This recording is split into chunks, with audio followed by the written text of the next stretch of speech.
Does your highlight video suck? Is nobody watching your highlight? Are you sending it to college coaches and they're not even responding to your message? Or you're looking at the view count on your video and it's just not going up, which means people just are not watching it.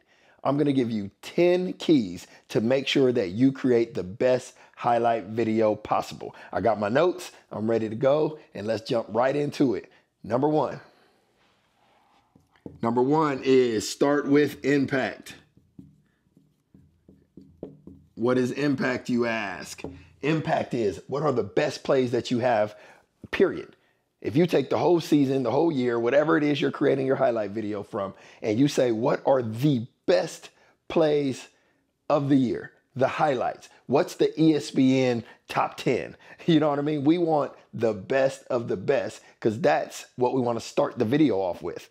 A lot of people make the mistake of saving their best videos or their best plays for the end.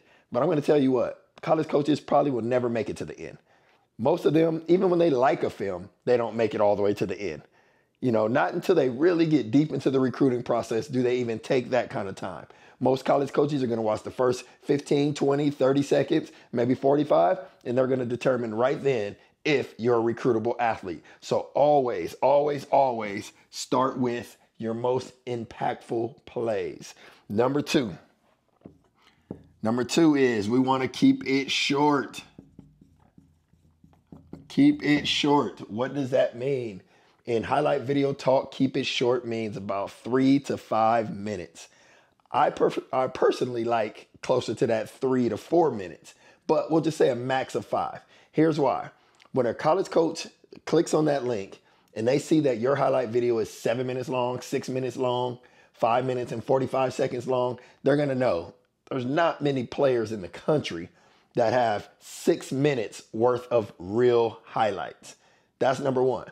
Number two, it's going to deter them from even pressing play. It's kind of like when you're watching Netflix, right? And you find a movie that you like. You always look at what time it is. Okay, it's whatever, 5 o'clock. This movie is 2 hours long. I don't have enough time to watch that movie. So it's the same thing. It's all psychological. So we want this to be very short, concise, 3 minutes, 4 minutes, maximum 5. Here's the other thing.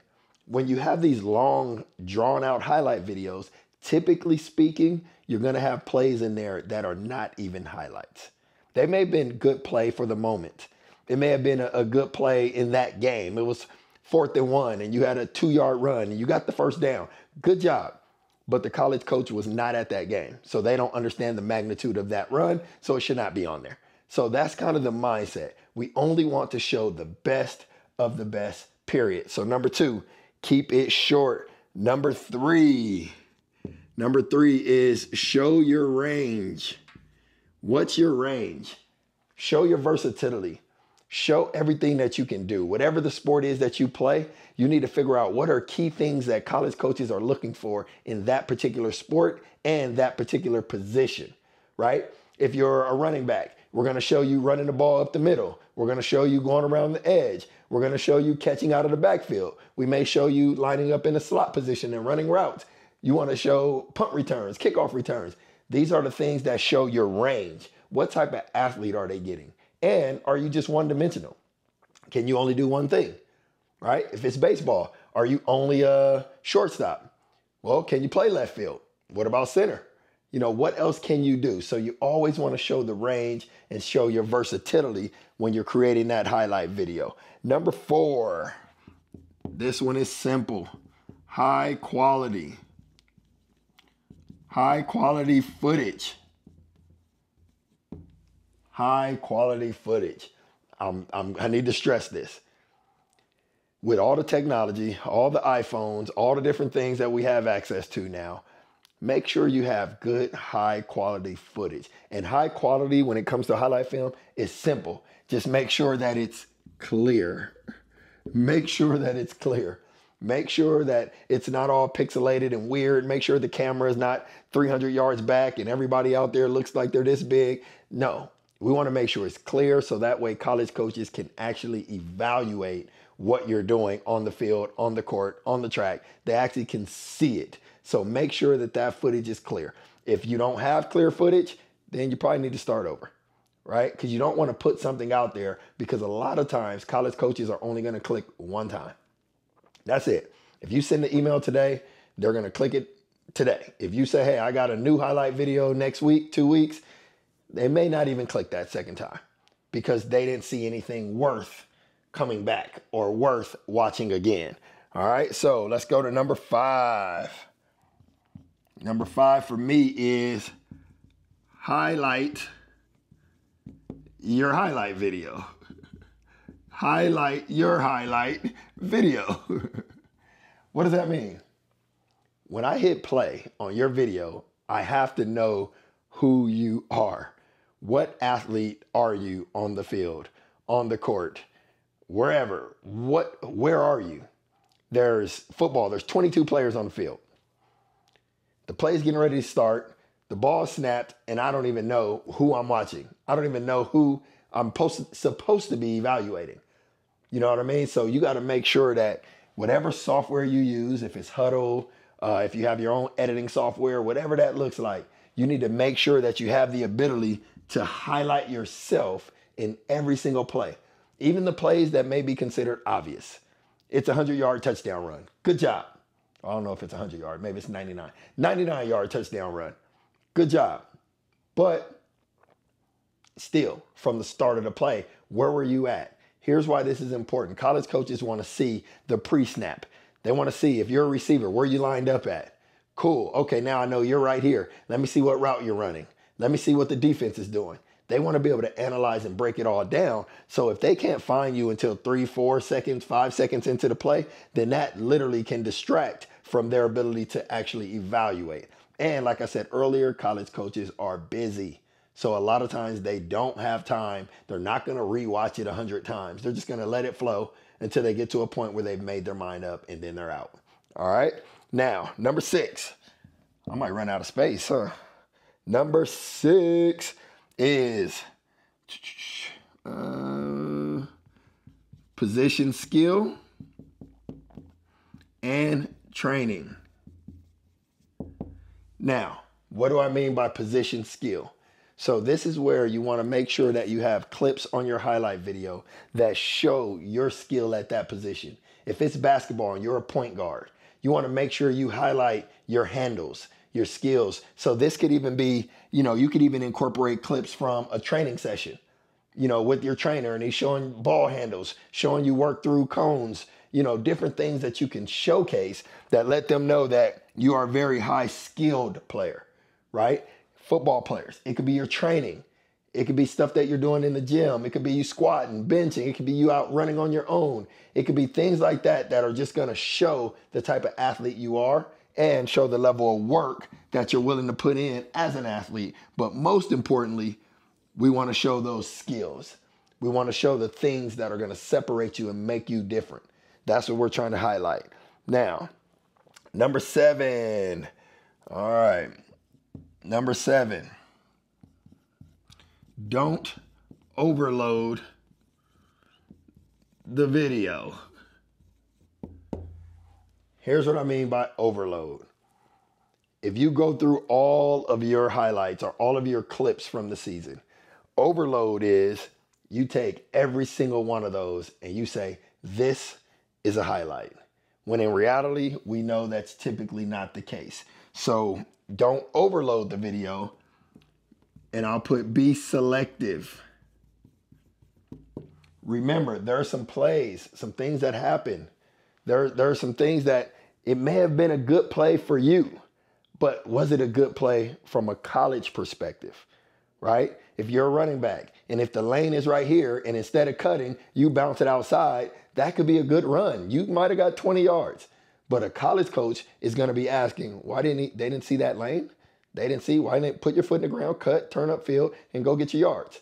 Because at the next level, everyone's fast. So you just bouncing to the outside is probably not realistic. So they can't see you playing at the level that they're at until you start making these decisions. So be very selective.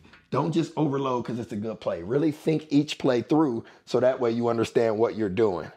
Got it? All right, number 8. All right. This is another don't over edit. Don't over edit. right?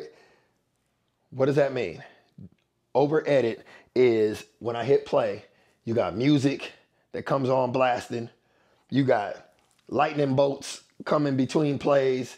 You got screen fades and transitions and pixels flipping over and going into the next play. No one wants to see that. This is not for entertainment. You are making a highlight video to get a scholarship, not to entertain the people that are watching it. So do not over edit. I see so many highlight videos, music, beat drops, certain point, screen flash, text. Too much, just too much. Keep it very simple so that way colleges can do their job, which is evaluate you as an athlete. All right, number 9. All right, so this one is gonna be it's gonna throw you off a little bit. And the reason I say that is because it says up here, start with impact. So your best plays, right? That's what it says. But then now I come back at 9 and I say, end it strong. What does that mean to me? What that means is you want to front load your best videos, your best highlights at the beginning of that. But there's going to be 1 or 2 that you want to make sure it ends on a high note as well. So think of it like the best of the best is here. In the middle, it may come down just a little. And then right as they're finishing, boom, it hits the peak. Now, when I say peak, it doesn't mean we're saving it. We're not saving it because majority of coaches will not make it to the end of the video. So you don't want all your best plays at the end. What if they don't make it? But I like to end with at least 1 solid play, maybe 2. I'll put 1 to 2. 1 or 2 at the end that just gives them that last little finisher if they even made it to that point. Most won't. It's just the reality of recruiting. That's why it's so difficult. But if they do make it, we want to make sure. Number 10, last one. All right, contact info. Now, there's a couple different ways to do this. You could actually add the contact info to the actual video itself. Kind of old school, but that's how I used to do it. You know what I mean? We put it right on the screen. But you don't have to do that anymore, right? You could just put that in the title or in the caption or in the email body that you're sending to the college coaches. Because here's the thing, when they go to Huddle, for example, it's going to have your name, your school, your basic information right there. So you don't need to add a lot.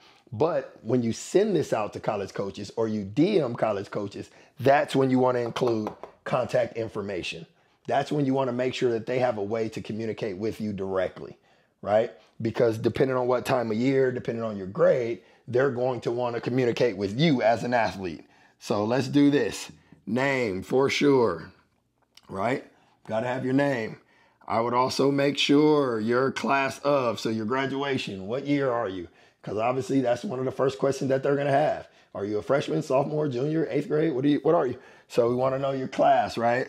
We want to know I always like to include the state/school, which you can put that together. Centennial High School, Las Vegas, Nevada, whatever that looks like. So that way they know it's an easy way to find you, right? And then I like to always include email. And I also like to include my phone number. And as a bonus, depending on where you're sending this from, I also like my athletes to include their Twitter or X, whatever you want to call it, but their Twitter, because a lot of college coaches spend a lot of time on Twitter.